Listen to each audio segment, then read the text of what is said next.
Welcome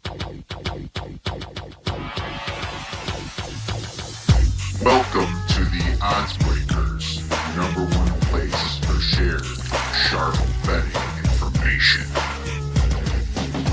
Welcome back to podcast 29 of 2025. I'm your host, Kiev. You can follow me on Twitter at OBKiev. Follow us at the Odds Breakers. Follow us on social media /Odds Breakers. This episode is being brought to you by MyBookie.ag. For an up to $1,000 sign-up bonus, please visit this podcast description. Terms, conditions, location apply. If you'd like to support the Odds Breakers and benefit from our premium plays, please visit theoddsbreakers.com, click shop, and become a member. Pick any for winning cappers to get the premium plays before the line moves. You can also support us on patreon.com. And if nothing else, please visit the Odds Breakers and become a free Picks and Telegram subscriber. Yes, 3 podcasts this week. Just is too much going on, my friends. We had to talk briefly about the college basketball national championship on Monday that already feels like it's weeks ago. And then obviously we have to talk about the Masters. So we did a great job with Brady and Patrick and had a great time doing that. Hopefully by Saturday we'll be in good position to cash. Definitely put some plays out there. And finally, another huge event this week. We have UFC 314 with Alexander Volkanovski trying to get his title back against Diego Lopez. So if you remember, in February, Ilia Topuria, the current featherweight champion, was the current featherweight champion, relinquished his belt because he wants to move up to the 155 weight class. Probably sick of the weight cuts, but he's also being really cool because a lot of people don't do that so fast. He did it to give other people chances to grab that belt. I mean, featherweight class is starting to load up really with Jean Silva and Bryce Mitchell. So, I mean, that's another big matchup on this card. But this card is pretty fun and pretty loaded, and no better person to bring on than Lou Finocchiaro from Gamblou.com and VSiN. Can't wait to talk to Lou about this amazing card, see what he's kind of looking at. Maybe we'll sneak a play or two from Lou as well before the end of the show. So that would be wonderful. I have a couple plays myself, and this card is now going to be a focus of ours, and UFC is now a massive focus all the way through to football season. Now, I still bet the UFC through football season. I just podcast about it less, so you're going to see the main UFC events on this show. The pay-per-views definitely being talked about like we always do. But I'm also going to be sprinkling in a little bit of UFC fight nights throughout the summer to keep you going until football season starts back up. But baseball's rolling here. Been hitting those A's overs, and it finally crashed out on us last night in Sacramento, where the Padres only won by a few. Well, both teams only scored a few runs. I thought it ended up being like 5-1, 5-2 or something, but that thing was put out there at 9.5, so the books were starting to catch up. But I still think there's going to be value on these overs for a while yet, and I think it'll hit a lull, and maybe it'll come back with some more value. You know, that's just kind of how it is. The market adjusts, and sometimes it doesn't adjust enough. So we'll keep our eyes open for baseball like we always do. Been profitable in baseball for a while now, and UFC off to a great start. So before we get into all that, though, it's NFL draft time, because this podcast is going to focus on NFL and college football throughout the summer, like we always do. Try to get you ready for the action, hitting those season win totals and those futures plays. If you remember, we hit 200-1 on Indiana making the playoffs last year, so that was wonderful. Gonna try to I don't think we're going to hit one that big. I'm not going to say never, and I'm not going to say it's not possible, but we're still going to keep our eyes open for some value like we did last year. So hoping to do the research and do the work and find a couple diamonds in the rough when it comes to NFL and college football. But the NFL draft is the big buzz, and every year I rank our quarterbacks. So I'm going to start out with that on this podcast with a best bet. So I always want to talk about how I did last year's article and podcast when ranking the quarterbacks. So if you remember, last year's quarterback class was stacked. I usually rank the top 15, and usually most of them or at least half of these guys aren't going to be drafted, right? But last year we were like the consensus. Caleb Williams, we had him the number one pick in the draft, and he was our number one ranked quarterback. And Jaden Daniels was number two. Obviously, I would flip-flop them right now. And some people would even put Bo Nix ahead of Caleb Williams right now. I'm going to pump the brakes on that, for now, because Caleb Williams had basically no real head coach with any knowledge of offense or any knowledge of what to do to create plays and get guys in spaces. And he finally does now with Brian Johnson. Is the jury getting kind of bad on Caleb Williams? Yeah.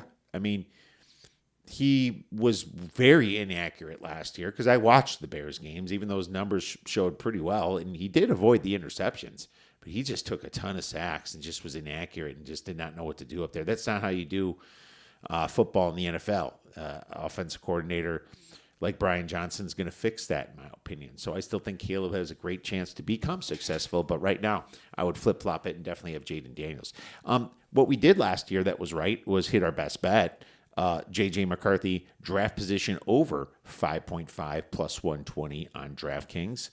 I was not buying the smoke screen. And we were right because J.J. got drafted by the Vikings.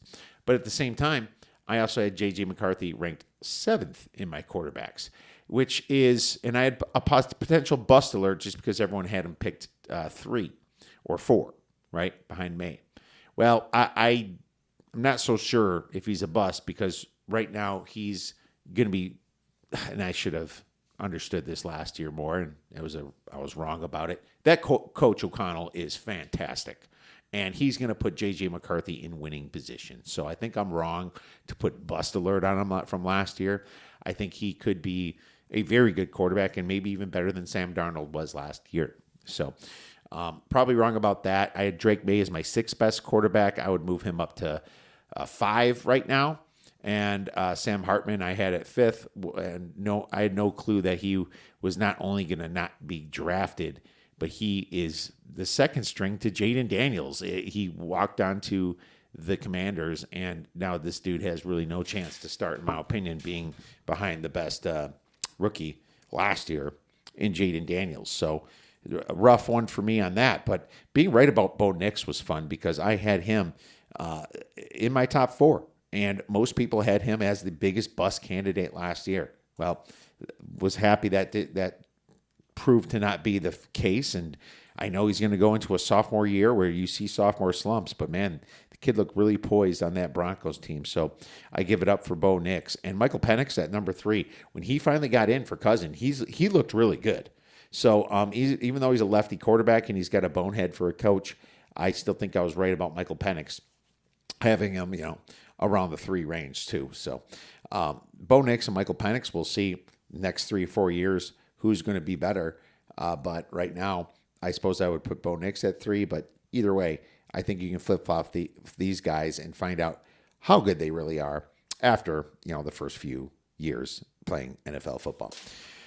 That brings us to this year. So this year's class is looked at as pretty weak, especially compared to last year. It's the weakest class since the Kenny Pickett, Malik Willis class, where there was only one quarterback drafted in the first round, and Kenny Pickett, and you know what happened with him. He played second string on the Eagles last year and wasn't that good. And I don't know where he is now. I think he moved again and just looked it up. He's on the Cleveland Browns. So we'll see if he makes the team. But, there was issues with his hand size and the fact that he was, done well during the COVID year for Pittsburgh. So there's just a lot of questions for him. And I feel like this class is better than that class. But, top-wise, it's not completely showing off. And, obviously Cam Ward from Miami is the number 1 pick according to everyone's draft boards. I think that's a mistake, and I'll get to that. But, right now the class just isn't that strong. But I also think it's deep, though. Because it's not that strong up at the top, you're going to grab a Tyler Shook, a Riley Leonard, a Dylan Gabriel, someone like that could, Kyle McCord, that could actually be the best pick in the draft. You're going to get them in the 5th, 6th, or 7th round, if not walking onto your team. So this is an interesting class. I wouldn't go out of the way to try and draft a quarterback if I needed one in the first round, unless you're the very first pick in the Titans. So solid quarterbacks in general, just nothing at the top. That, as a matter of fact, I would put my top pick, my number 1 ranked guy, probably 5th if I had to incorporate last year's draft class. I would still have Bo Nix, Penix, obviously Williams and Jaden Daniels ahead of the top guy, which is some people think is Cam Ward this year. Well, I don't think it's Cam Ward. I think it is Shedeur Sanders from Colorado, 6'2", 212 pounds, 40-yard dash at 4.68 estimated. Here's the thing. I don't know how Shedeur fell behind Cam Ward, in my opinion. Last year, Shedeur had the second best pass EPA with low leverage plays downweighted in college football. He was the 4th in total passing yards and had a 37-10 touchdown to interception ratio. He was number 1 in completion percentage, 74% completion, which is amazing based on an average of 8.7 yards per attempt. So it's not like these are dink and dunk passes completely, right? So that's something to look at. Was there talent on Colorado's team? Absolutely, with Hunter, the Heisman, and Shiloh Sanders sitting there, right? You also had some other wide receivers in LeJontay Wester, and you had, who is it? Jimmy Horn, Joe Horn's kid. So, this was a pretty stacked weapon-wise team, but they also didn't have an offensive line. They were completely revamped for the 2024 season, and it took until after that Nebraska game to kind of figure out that. Yet Sanders Coach Deion Sanders kind of got those kids blocking.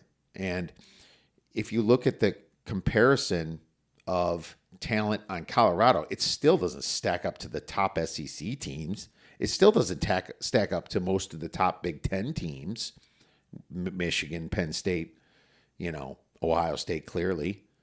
So it's like, sure, he had talent, but man, he did a pretty good job in my opinion. Now, he was number 2 in adjusted completion percentage, which is a Pro Football Focus stat showing how on target he was in his throws. It's more of like an aiming stat. So being number 2 in an aiming stat with all those big plays was really good in my opinion. Another PFF stat that I like is turnover-worthy plays. Sanders was the 4th lowest in turnover-worthy plays. I don't understand how he's behind Cam Ward. The biggest reason that Sanders, in my opinion, is the top QB prospect is that he's got a higher floor, okay? He's got the highest floor, and when you don't see anybody really sticking out, you kind of worry about their floor.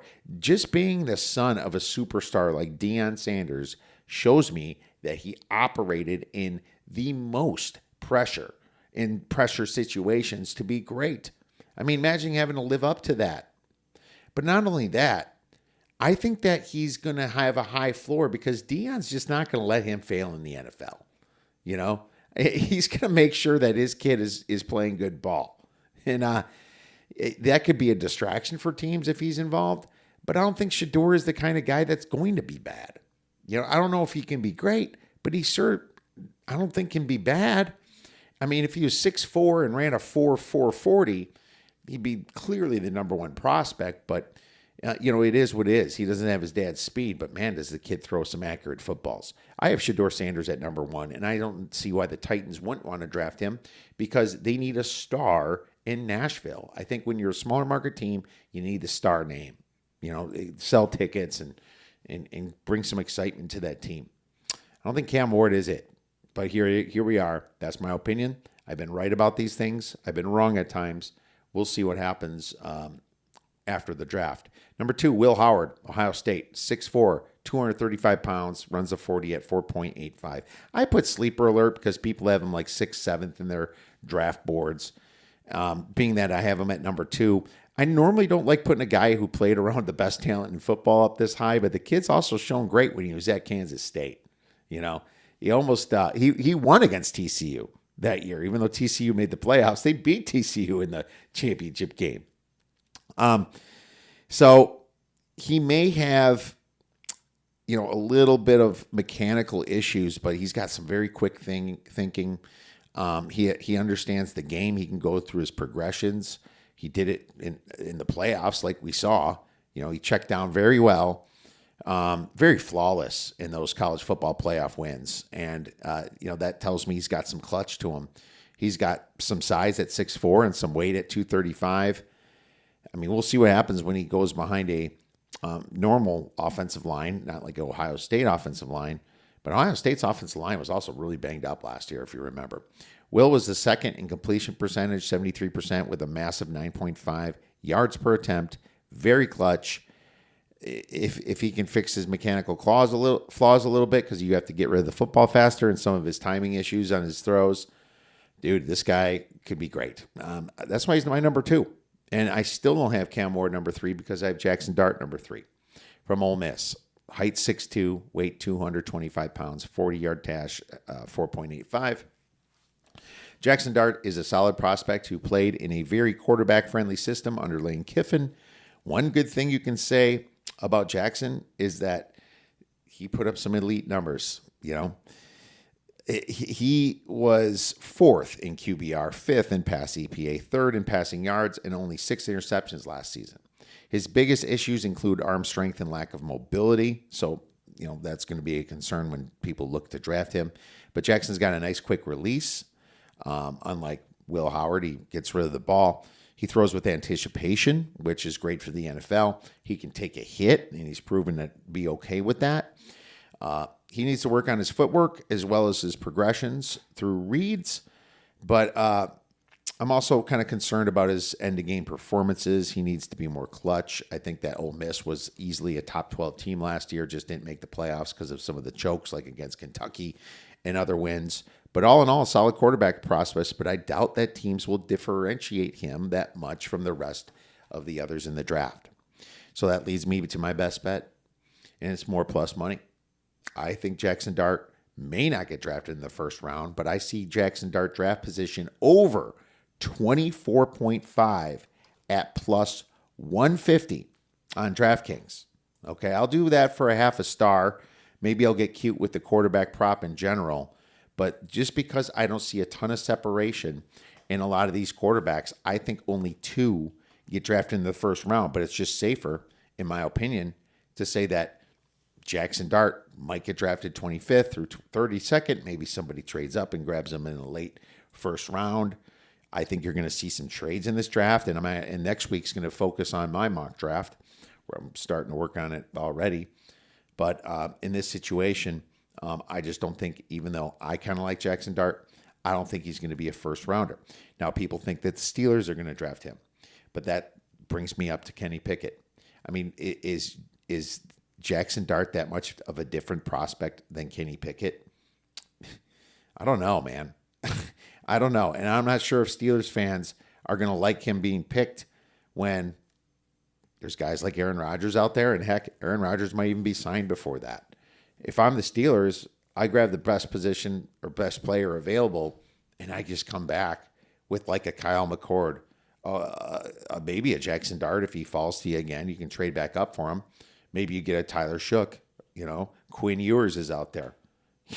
I just don't think the difference in the separation is all that much. So Jackson Dart over 24.5 draft position for 0.5 stars. Oh, yeah! All right, so next I have Cam Ward at number 4. So I got to my number 4, Miami. That's where he played, 6'2", 223 pounds, 40-yard dash, 4.87. 4.87. I mean, I put bust alert because he's my 4th quarterback, not my 1st. Now, I could be wrong. Absolutely. He's the consensus one by everybody in the number 1 pick of the draft, but I have some very big reservations. First, the nice things. You look at his numbers, they were elite. Number 1 in QBR, number 1 in pass EPA, number 1 in touchdowns, and number 2 in total pass yards. He has great pocket presence. He's shown up very clutch in big games. So he was very clutch in the 2024 season. But he also started a little bit slow. He also had one of the easiest schedules in Power 4 college football, in the ACC. He also had the best talent that money could buy. The best. Miami spent a ton of money last year, more than anybody, more than the SEC schools. I'm worried about that. I don't like his 40 time at 4.87. And when you're 6'2", it's actually an okay height that's proven for the NFL. But man, I expect you to be a little bit faster. Had he not had the best offensive line in the ACC, he could have been under a heck of a lot more trouble. And there's some pretty bad calls in that Cal game that he won. And there was another one out there. It might have been against Louisville or somebody that they got some very beneficial whistles. Don't get me wrong. His defense was bad. He had to play catch up a ton. But, he ranks number 20th in adjusted completion percentage, which isn't bad, but it's also not elite. That's the aiming statistic we talked about. Ball security remains a concern. He extends the plays, and when he does extend the plays, he fumbles. So pocket awareness is an issue. He relies a lot on his arm talent, throwing off the back foot. I've seen that a few times with him, and I'm worried about him being in the pocket in the NFL. That could be a formula for more interceptions if he's dancing around like that too much. I think that as a prospect, Cam's got some very good potential, but man, I see some morons out there talking like he's Pat Mahomes already. And this happens every year in the draft. You saw them do that with Caleb Williams, constantly with Caleb Williams last year. How'd that turn out? Well, another guy, of course, I think it was Louis Riddick. Compared him to Pat Mahomes. Man, that is just bad when people do that. But like I said, man, this is not a top quarterback draft class. And sure, he might end up being the best. But I have some concerns about him, and I think that there's more of a bust chance than him being great. Number 5, Kyle McCord from Syracuse. Height 6'3", weight 220 pounds, 40-yard dash 4.95. Had to put sleeper alert on him. I mean, this kid had a bunch of angry motivation last year as the Buckeyes dumped him for what essentially became Will Howard in a national championship. But maybe he keeps that aggression, being that he didn't win the national championship with Ohio State and somebody else did. But his numbers were off the charts. Number 1 in passing yards, number 2 in pass EPA. But keep in mind that Syracuse had the most pass attempts by far. All they did was pass the ball. This is just one of those air raid type offenses that really ignore the run. But still, he did it. And he won 10 games last year. People were talking about maybe they would make the playoffs at some point. But, they beat some decent teams like UNLV, Georgia Tech. Georgia Tech became pretty good last year. They also beat Miami in that very last game, taking Miami out of the playoffs. So I found that pretty interesting. Yeah, McCord could develop into something special. Being 6'3" at 220 pounds, yeah, he's my 5th best quarterback of the draft. Number 6 is Riley Leonard, Notre Dame, 6'4", 216 pounds, 40-yard dash, 4.52. The Fighting Irish were definitely a run heavy defense, but that does not mean that Riley Leonard's a bad quarterback, and that doesn't mean he can't be great. After making Duke relevant at football, he transferred to Notre Dame and took him to the title game. He ranks number 14th in QBR, 66.7 completion percentage, 2/3 of his passes, that is. Now, if I told you that he didn't win games with his legs, I'd be a liar. 906 rushing yards he got. But isn't that kind of what we're liking today in the NFL? Some mobility out of these quarterbacks, knowing to take off, not afraid to take off, doing it in a way to stay healthy. That's what we've been seeing with Lamar. That's what we're seeing with Jaden Daniels now. I mean, what's wrong with that? I mean, he's a clutch performer. He proved that in the playoffs. This kid might have what it takes to win NFL games. I wouldn't sleep on Riley Leonard, man. I think he's a sleeper in this draft, so I put him as a sleeper. Come on, don't bullshit me. Number 7, Quinn Ewers, Texas. Height 6'2", weight 210 pounds, 40-yard dash 4.74. And I had to put bust alert on Quinn Ewers because he's just too high in some people's boards. I do not remember someone hurting their draft stock more than Ewers did in the playoffs last year. Even with all the weapons and talent at Texas, he only ranked 69th in pass EPA, 109th in passer rating on Pro Football Focus. He's won a lot of games, and he's made some good throws. But there's just too much inconsistency here. Nothing special sticks out to me. I mean, nothing's sticking out to me to tell me he's going to be a good prospect. The fumbles at the end of games, how he got to the 20-yard line and 3 and out and had to settle for a bunch of field goals. I mean, when they weren't out-talented teams, this team was in a hell of a lot of trouble. He's just average quarterback for me, man. Average. He's lucky to be up number 7, in my opinion. Number 8, Tyler Shook, Louisville. Height 6'5", weight 225 pounds, 40-yard dash 4.63. I put sleeper alert here. I'm kind of regretting not putting him ahead of Ewers, especially after I just read this. But it is what it is. This kid moved a lot in his college career. He's made some very, very impressive throws, some sidearms, and just kind of threading the needle. He's the 5th ranked passer on Pro Football Focus. He's won a lot of big games. For a while, we thought he might be in the ACC championship game against Miami. He's got the size, speed, and a pretty good arm strength. I think it could translate really well in the NFL. So I'm speaking positive about him because, I kind of have him as somewhat of a sleeper here. He's a little bit older, though, at 25 years old, but that could be a benefit. So the benefit would be just he's kind of ready out of the box to start playing for a team right away. I mean, I don't think that's going to happen because no team's looking at him to draft him to start. He'd have to earn it. But this could be a value pick in later rounds. 6'5", 225, decent 40 speed at 4.63. Yeah, man, this guy could shock some people, in my opinion. So Tyler Shook is just an interesting prospect to me. And I wouldn't mind taking a shot at him in the 6th or 7th round.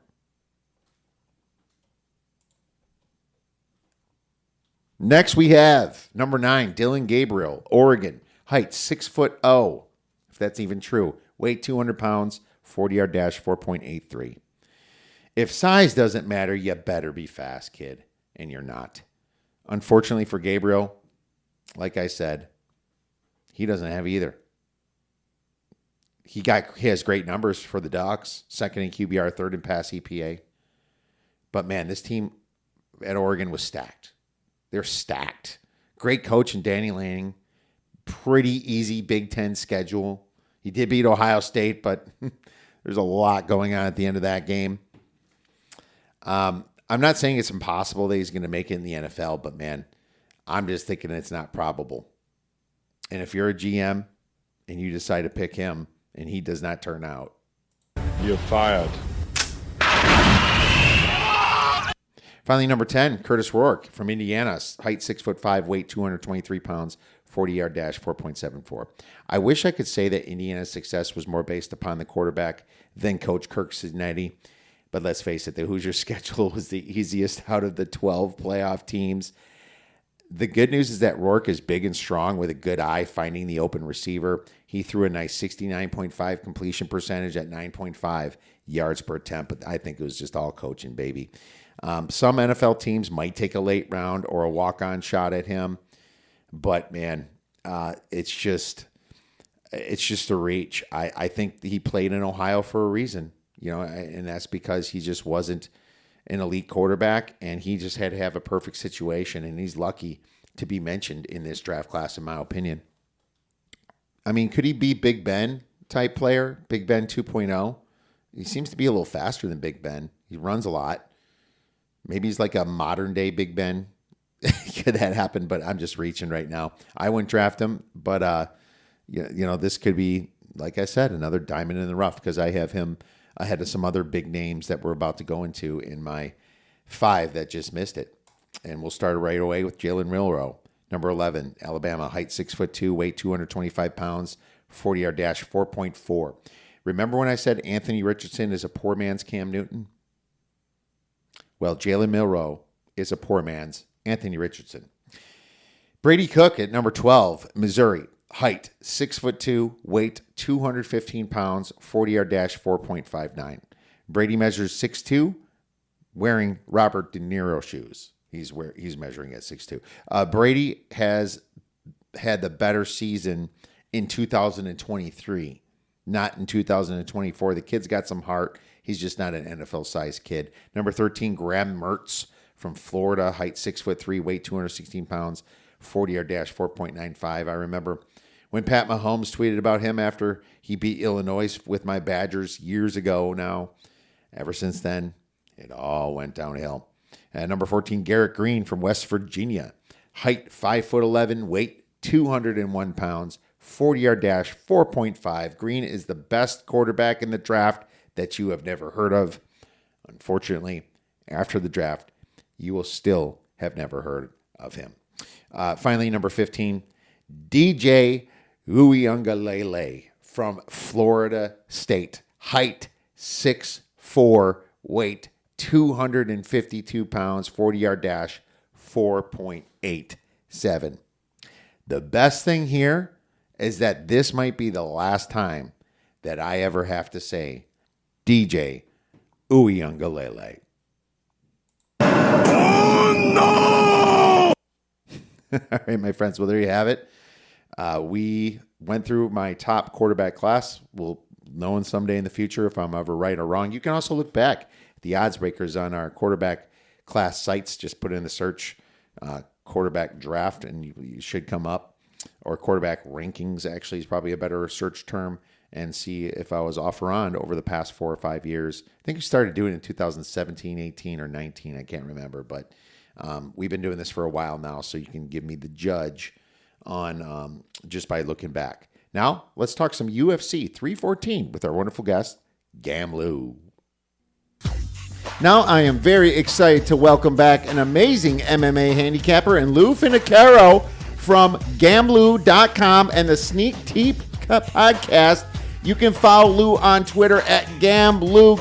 Lou, my man, we are back. No more distractions of basketball. We are warming up in Arizona. How's the spring treating you?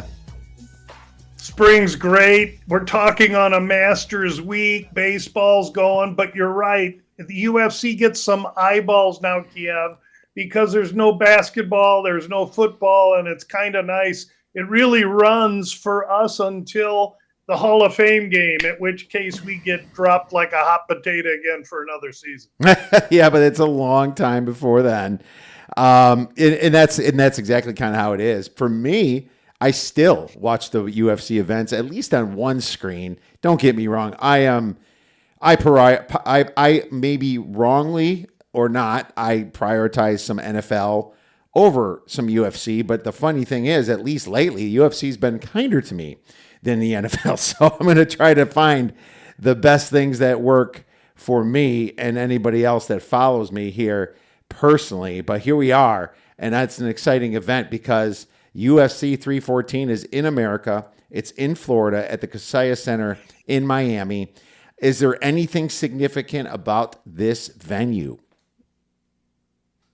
Well, I don't know about the venue particularly, except that it will house a 30-foot cage, as opposed to last week at the Apex was a 25-foot cage. So there's way more real estate for these fighters to navigate.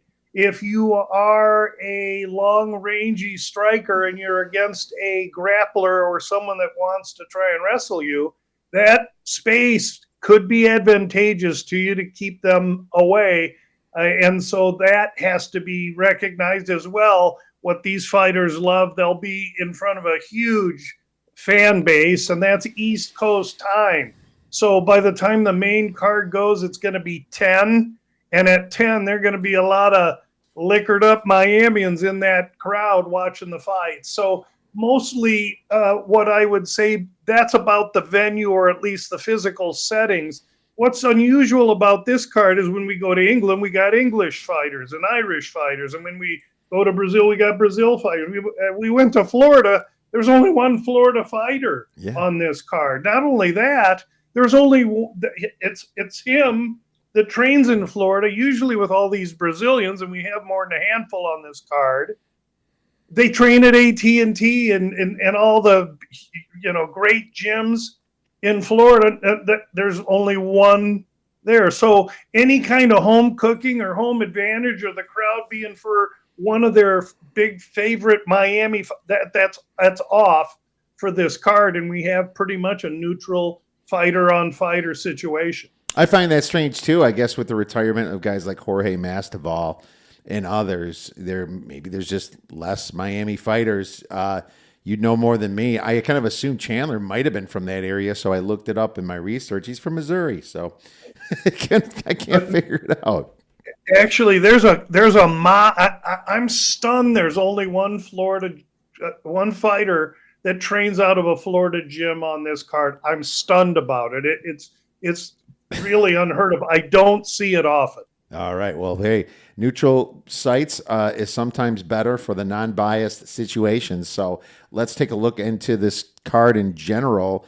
What is your ranking of, it could just be a general conversation, but what are your thoughts on just the overall strength of UFC 14 compared to the other pay-per-views?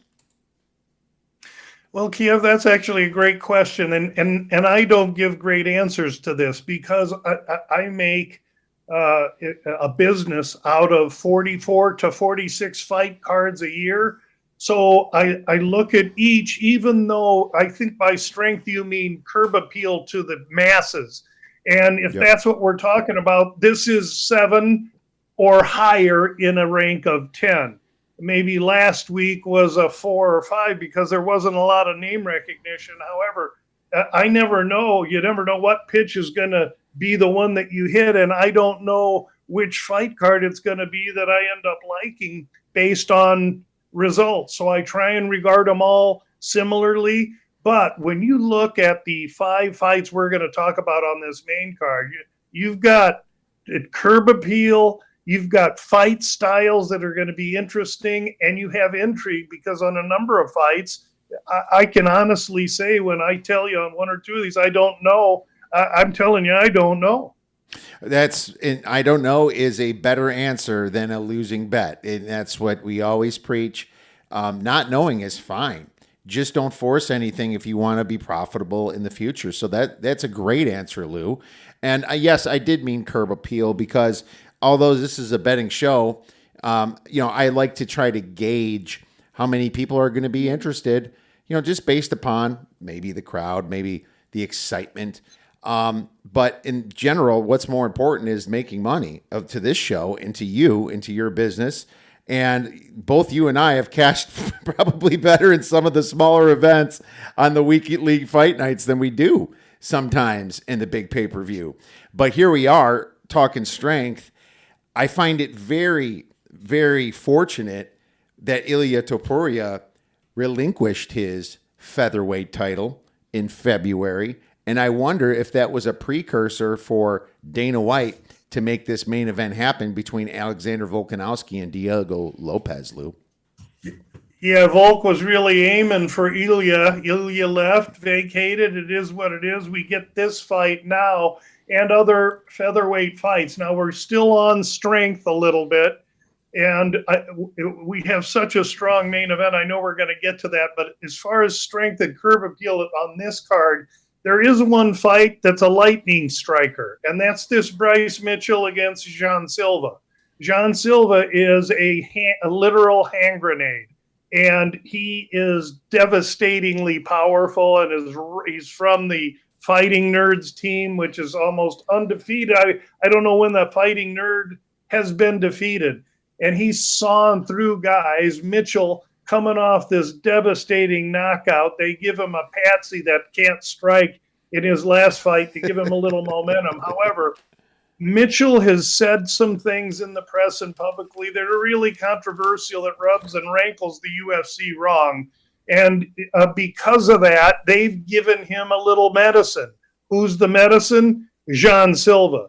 Jean Silva is in this fight to knock Mitchell out.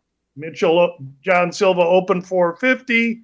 Now he's down to 230 or so. People are eating up Mitchell because last week they saw a wrestler in Pat Sabatini, huge 2-1 underdog, totally dominate the Brazilian killer that was supposed to go in there and knock his head off.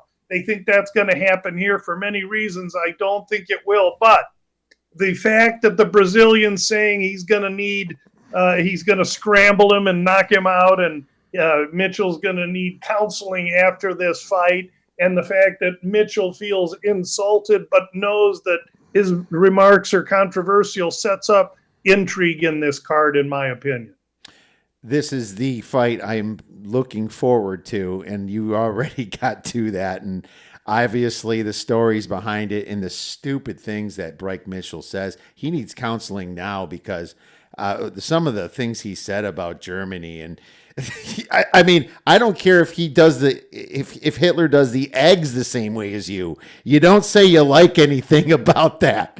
And it really, and I totally understand Dana White making the correct comeback by calling him an absolute dumbass, because that's what Bryce Mitchell really is. He's a weird dude that trains kind of by himself on the farm. And it's like, after some of his comments, people do not want to be associated with him. But now you got Jean Silva, lots of hype, very interesting. Like you said, line movement on that, going back down towards the Bryce Mitchell. I think that might have made a few opportunities for some of my ideas, and we'll get to this fight very shortly. So very interesting that you brought that up. And I think, great minds think alike, because this is the fight I'm mostly looking forward to myself. But let's get to the undercard, Lou. Early prelims, there's it's not even too bad of a card, even in the early side of things, because I think there's going to be some great fights between Cedric Dumas and Michael O, who I know I will struggle pronouncing his last name, Lou, but I was looking at Michael O. I just don't see him losing this fight, and maybe you can help me out on some of your thoughts on this, whether you have a play or not. I think that Michael O could be a decent parlay piece, being that he's in that minus 190, minus 200 range. Well, Michael O opened at 250, and on Monday when I did my Sneak Teep, he was 215, so he's come down a little bit. Why? Dumas is the one athlete on the card from Florida that trains in Florida, and he primarily is a striker. But in a striking battle, because we know Michael Oleksiejczuk is a deft striker, a lot of power. And he recently went from 185 to 70. Excuse me. He went from light heavyweight 05 to 85, what has been a very good and appropriate move for him, because he was too undersized at 205. So he gets this Dumas, who has a dubious history. You would think in front of Florida and his people, he's going to give us his best opportunity. But the guy smokes more weed than Cheech and Chong and Snoop Dogg, all three rolled up into one. And he's admitted to being high in fights before. And listen, I'm the easiest guy to please, but ideally what I'm looking for my fighter to provide me is his best effort on a night where he's focused. And I can't always trust that with Dumas, even though he's got the potential to be the home cooking favorite. I do like Michael O here in a fight that's going to stay standing. Michael O is a little bit of a bulldog, man. He's a Polish kid, got a good sturdy chin. He gets submitted, and I don't see Dumas submitting him. This is going to be a striking fight, and I tend to think that Michael O should be used somehow in parlays. And here's the cherry on top. Michael O recently went and changed camps. You know who he's fighting with? The Fighting Nerds. I mean, I'm telling you, that gym is on fire right now. Does that mean if they're going to transform Michael O? Not his fight hardware, but maybe his fight software. Michael O, it definitely has the striking advantage statistically wise, over 5.08 significant strikes landed to Dumas at 2.15. So That's interesting. Both are about 50% on their accuracy here.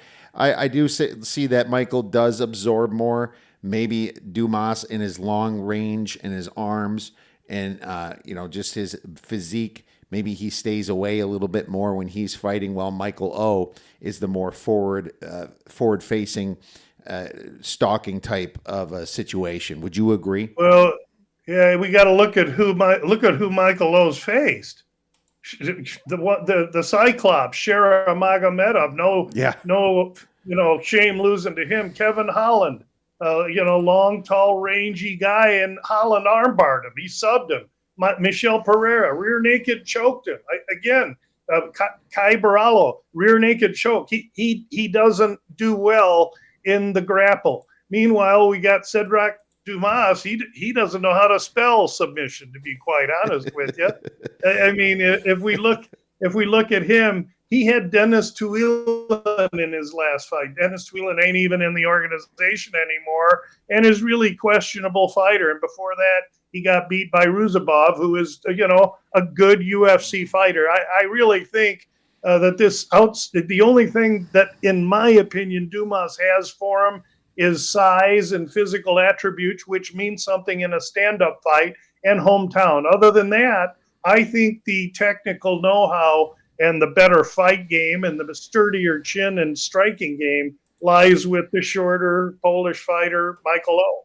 I will keep my potential parlay piece in order, and hopefully more money comes in on Dumas. So anything else on the early prelims that caught your eye? Kiev, you and I are from Phoenix, and I have to mention anyone that fights out of Phoenix. In this case, Trayshawn Gore, within the last year, moved his camp to the MMA lab. So that's a young man that I get to watch train and see him work. He's getting great training there. He fights a Brazilian Marco Tulio, long, tall Brazilian jiu-jitsu fighter. But that's who they gave Trayshawn Gore in his last fight. He got the same kind of fighter. And so he's a huge underdog here. And I don't think he should be. I think he should be an underdog. He sometimes wanders from the plan, but he's strong and durable, and he believes in himself. And I want to just highlight that. But I think the fight that of the four early fights, my eye is on young Mitch Raposo, who's coming off his first UFC fight. It was against a guy named Lima that I'm convinced is a top 5 fighter in the UFC already and is going to be fighting for a championship. He lost a split decision to him, and now he faces a guy in Sumu Buderji, who is primarily a long, tall, stand-up striker. Not a lot of power, usually tries to do his work through accumulation. Let's call him Sue, arrives to this fight after losing 3 straight. Charles Johnson, Tim Elliott, Matt Schnell. He's going to be giving us his best effort. There's no question, because he's desperate and wants to get in the win column. But I think he's barking up the wrong tree in Raposo. Tough kid from Massachusetts. I think Raposo's very live underdog here, and he is a guy that I've already released earlier in the week when his price was a little better. But a plus price on Raposo, I think, is a very solid consideration. Plus 145 currently on DK for Mitch Raposo. So we will be taking those notes and writing that down for the nice and early prelims here. Probably get that around 4 or 5 o'clock. Probably around 5 o'clock, I would assume. Maybe even a little earlier, since this is a East Coast event for us in the West Coast here on West Coast time. So it's exciting. Let's move on to the prelims then. And this is starting to heat up here because there's some great fights. We have Darren Elkins versus Julian Erosa. And I have to go to this, Lou, because you made a little comment. I thought these guys looked like twins. And then you said it about after 30 seconds in this fight, they're not going to look like twins. Can you please explain to me what your thoughts are? Well, first of all, Elkins has the best nickname in the game, The Damage. And Elkins is appropriately named because that's what he does, damage. You can't hurt him. He comes at you for days. He's durable. not a fluent, precise, snappy striker, more kind of a brawler just to get in, get his hands on you, try and grapple with you, mug you down and roll. He's 40 and 5'10", but he's facing a kid that's going to be 35 and 6'1" in Erosa. And Erosa, an extreme couture fighter, is going to have size on his side. And I think he's going to use that size and length to try and batter Elkins from afar. I think if Elkins can get a hold of Erosa, it'll be an interesting fight. I'm not sure if he'll be able to. It's not really a fight that's on my radar, but it surely sets up to be an interesting fight. I'm currently seeing the total lined under 2.5, so they think someone's going to go here. And I would tell you that if I did lean anything in this fight, it's hard to lean under in an Elkins fight because you can hit him with a bunch of hammers and sawed-off shotguns, and all he's going to do is blink at you. So I would tend to think that this one could be a decision fight, and so might look at something in the over or fight to go to decision on this one. Well, you got plus money on the over 2.5 for these featherweights, and Julian Erosa to win by decision is plus 180, while his TKO KO prop is plus 250, and his submission prop is plus 300. You know, that's telling me, obviously, with blended odds, it's pretty close with what the books say.